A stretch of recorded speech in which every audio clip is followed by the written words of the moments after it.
साथीहरु अघिल्लो भिडियोमा हामीले फिटमा भएको ड्रइङलाई कसरी मिटरमा चेन्ज गर्ने भन्ने कुरा सिकेका थियौं।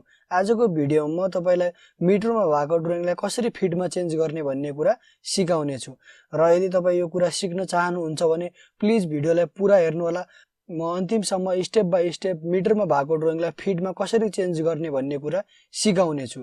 र यदि यो भिडियो मन परेमा प्लिज लाइक गरिदिनु होला र च्यानललाई सब्स्क्राइब गर्न नभुल्नु होला। हेलो र नमस्ते, तपाई हेर्दै हुनुहुन्छ सिभिल सोलुसन नेपाल। आउनुहोस् सुरु गरौँ आजको भिडियो।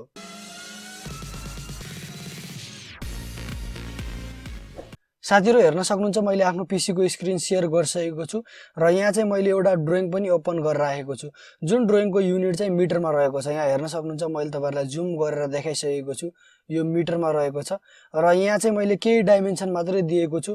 तपाईहरु धेरै डाइमेन्सन भएको ड्रइङलाई पनि कन्भर्ट गर्न सक्नुहुन्छ इजिली। र यो कुरा तपाईहरुले सिक्नु भयो भनेपछि र सबभन्दा पहिला साथीहरु हामीले चाहिँ यसलाई सेभ गर्नुपर्ने हुन्छ। यो ड्रइङलाई मैले सेभ अलरेडी नै गरिराखेको छु। हेर्न सक्नुहुन्छ यहाँ आइने चाहिँ मिटर ड्रइङका नामले चाहिँ मैले यो ड्रइङलाई चाहिँ सेभ गरेको छु। सबभन्दा पहिला म यसलाई क्लोज गर्छु र मैले हेर्न सक्नुहुन्छ यो ड्रइङ फाइललाई क्लोज गरिसकेको छु। एकचोटी म तपाईहरुलाई त्यो ड्रइङ फाइल मैले कहाँ सेभ गरिराखेको छु भनेर देखाउन चाहन्छु। त्यो फाइल चाहिँ हेर्न सक्नुहुन्छ डेस्कटप भित्र AutoCAD भन्ने फोल्डरमा यहाँ मिटर ड्रइङ भन्ने देख्दै हुनुहुन्छ। यो ड्रइङ चाहिँ हाम्रो त्यो ड्रइङ रहेको छ। र अब साथीहरु हामीले चाहिँ यो ड्रइङलाई चाहिँ फिट ड्रइङमा चाहिँ चेन्ज गर्नुपर्ने हुन्छ। अर्थात फिट युनिट भएको ड्रइङमा चाहिँ चेन्ज गर्न पर्ने हुन्छ। त्यसको लागि साथीहरु सबभन्दा पहिला हामी AutoCAD खोल्छौं। AutoCAD मा साथीहरु सबभन्दा पहिला म न्यू फाइल खोल्छु, मतलब न्यू ड्रइङ खोल्छु र न्यू ड्रइङ सिट खोल्नको लागि म स्टार्ट ड्रइङमा क्लिक गर्छु र स्टार्ट ड्रइङमा क्लिक गरिसकेपछि हेर्न सक्नुहुन्छ हाम्रो न्यू ड्रइङ फाइल चाहिँ खुलिसकेको छ। अब चाहिँ साथीहरु म चाहिँ यहाँ सबभन्दा पहिला युनिट सेटअप गर्छु। म युएन इन्टर गर्छु र टाइपमा चाहिँ हेर्न सक्नुहुन्छ डेसिमलबाट चाहिँ म इन्जिनियरिङ चुज गर्छु। प्रिसिजन चाहिँ म हेर्न सक्नुहुन्छ 0 फिट 0.0 इन्चेसमा चुज गर्छु र यहाँ तलपट्टि इन्सर्ट स्केल भित्र इन्चेसमा छान्छु। इन्चेस अलरेडी नै यहाँ चुज छ र यति गरेर म ओके गरिदिन्छु। र यति कुरा गरिसके साथीहरु अब चाहिँ हामीले त्यो ड्रइङलाई चाहिँ यो पेजमा चाहिँ इन्सर्ट गर्नुपर्ने हुन्छ। त्यसको लागि साथीहरु म आई इन्टर थिच्छु र इन्सर्ट भन्ने डायलग बक्स खुलिसकेको छ हाम्रो। र अब चाहिँ साथीहरु यहाँ हेर्न सक्नुहुन्छ साइडमा ब्राउज भन्ने अप्सन छ।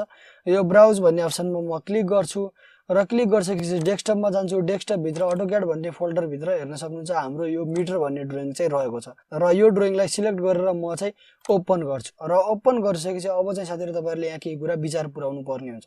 र साथीहरु तपाईहरु हेर्न सक्नुहुन्छ यो सेटिङहरु यस्तै नै राख्नु होला।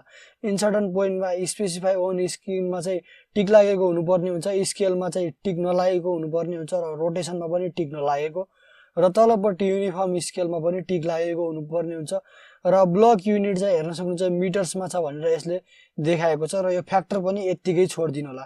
र मुख्य कुरा तपाईहरु चाहिँ यहाँ एक्सप्लोइट भन्ने अप्सनको टिक चाहिँ लागेको हुनुपर्ने हुन्छ। यति कुरा ठीक छ भने तपाईहरुले चाहिँ ओके गर्नुपर्ने हुन्छ र ओके गरिसकेपछि इन्सर्टन पोइन्ट चाहिँ म यहाँ दिन्छु र मैले यहाँ हैन क्लिक गरे र क्लिक गरिसकेपछि हाम्रो ड्रइङ चाहिँ हेर्न सक्नुहुन्छ इन्सर्ट भइसकेको छ। यहाँ माथिपट्टि इन्सर्ट भएको छ हेर्न सक्नुहुन्छ र इन्सर्ट भइसक्दा पनि यो ड्रइङको युनिट चाहिँ हेर्न सक्नुहुन्छ मिटरमै रहेको छ। र यो मिटरमा भएको ड्रइङलाई चाहिँ अब कसरी चाहिँ चेन्ज गर्ने र कसरी फिटमा ल्याउने भन्ने कुरा अब चाहिँ हेरौं। र त्यसको लागि साथीहरु डाइमेन्सन स्टाइल चाहिँ हामीले चेन्ज गर्नुपर्ने हुन्छ। डाइमेन्सन स्टाइल चेन्ज गर्नको लागि डी इन्टर थिच्ने र यहाँ हेर्न सक्नुहुन्छ यहाँ थुप्रै डाइमेन्सन स्टाइल चाहिँ रहेका छन् र म चाहिँ नयाँ क्रिएट गर्छु। तपाईहरु यहाँ भएको डाइमेन्सन स्टाइललाई चाहिँ मोडिफाई गरेर पनि बनाउन सक्नुहुन्छ। म चाहिँ अहिले न्यू क्रिएट गर्छु। न्यू को नेम चाहिँ म फिट दिन्छु र फिट दिएर मैले कन्टिन्यू गरे र इन्टर गरिसकेपछि हेर्न सक्नुहुन्छ साथीहरु हाम्रो अर्को डायलग बक्स खुलेको छ।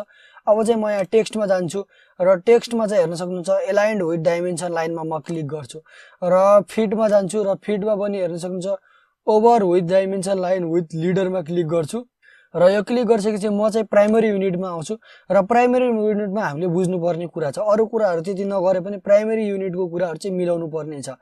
त्यसको लागि साथीहरु युनिट फर्मेट भन्ने अप्सन छ। यसको साइडमा यो डेसिमलबाट म चाहिँ इन्जिनियरिङ चुज गर्छु र अघि जस्तै प्रिसिजन चाहिँ म त्यति नै राख्छु। तपाईहरु जति पनि राख्न सक्नुहुन्छ। र साथीहरु यति कुरा गरिसकेपछि म चाहिँ यहाँ चाहिँ ओके गरिदिन्छु र मैले ओके गरे। ओके गरिसकेपछि म यो फिट भन्ने ड्रइङलाई चाहिँ सेट करेन्ट गर्छु र क्लोज गरिदिन्छु र क्लोज गरिसके मैले अब त्यति गर्दा पनि साथीहरु हेर्न सक्नुहुन्छ हाम्रो यो ड्रइङको युनिट चाहिँ चेन्ज भएको छैन र यसको युनिट चेन्ज गर्नको लागि साथीहरु हामीले सबभन्दा पहिला चाहिँ एउटा चाहिँ ड्रइङ चाहिँ यसरी मेजर गर्नुपर्ने हुन्छ। यसरी मैले यो मेजर गरे र मेजर गरिसकेपछि हेर्न सक्नुहुन्छ यो चाहिँ फिट र इन्चेसमा आएको छ र साथीहरु यो फिट र इन्चेसमा आए तापनि यसको टेक्स्ट स्टाइल चाहिँ मिलेको छैन। त्यो कुरा चाहिँ हामी एकछिनमा मिलाउने छु र सबभन्दा पहिला साथीहरु म चाहिँ यो मिटरलाई चाहिँ फिटमा चेन्ज गर्न चाहन्छु। त्यसको लागि म याम ए इन्टर गर्छु र म्याच प्रोपर्टीको हेल्पले चाहिँ यसरी यो ड्रइङलाई चाहिँ यहाँ म्याच गराइदिन्छु। मैले इन्टर गरे, म्याच गरिसकेपछि हेर्न सक्नुहुन्छ साथीहरु यो हाम्रो युनिट चाहिँ यहाँ चेन्ज भइसकेको छ फिटमा भनेर। तर पनि यसको टेक्स्ट स्टाइल नमिलेका कारणले चाहिँ हाम्रो युनिट चाहिँ एकदमै सानो देखाएको छ र युनिट चाहिँ र साथीहरु टेक्स्ट स्टाइल मिलाउनको लागि म डी इन्टर थिच्छु र साथीहरु जुन डाइमेन्सन स्टाइल मैले सिलेक्ट गरेको छु त्यसैलाई नै म मोडिफाई गर्छु। मोडिफाई गरेर सबभन्दा पहिला म एरो एन्ड सिम्बलमा जान्छु र यहाँ हेर्न सक्नुहुन्छ सबभन्दा पहिला एरोको साइजमा चाहिँ म यहाँ 5 इन्ची एरो साइज दिन्छु र यति कुरा गरेर साथीहरु लाइन्समा जान्छु र लाइन्समा पनि म यहाँ चाहिँ 6 इन्ची दिन्छु एक्सटेन्ड बियोन्ड द डाइमेन्सन लाइनमा र यहाँ अफसेट फ्रम द ओरिजिनमा चाहिँ म 1 फिट दिन्छु र यति दिए मैले र 6 इन्ची र मैले 1 फिट दिइसकेपछि म टेक्स्टमा जान्छु। टेक्स्टमा साथीहरु अरु सब ठीक छ, हामीले चाहिँ यहाँ टेक्स्ट हाइट चाहिँ बढाउनु पर्ने छ। टेक्स्ट हाइट तपाईहरु यहाँ भित्रबाट टेक्स्ट स्टाइल चुज गरेर पनि बढाउन सक्नुहुन्छ र म चाहिँ अहिले यहाँ बाहिरबाट बढाइदिन्छु र 9 इन्ची मैले इन्टर गरे, 9 इन्ची भएको छ र यति कुरा गरिसकेपछि म एकचोटी भयो कि भएन भनेर चेक गर्छु। म ओके गर्छु र यो फिट र ड्रइङमा म सिलेक्ट गर्छु, सेट करेन्ट गर्छु र क्लोज गर्छु।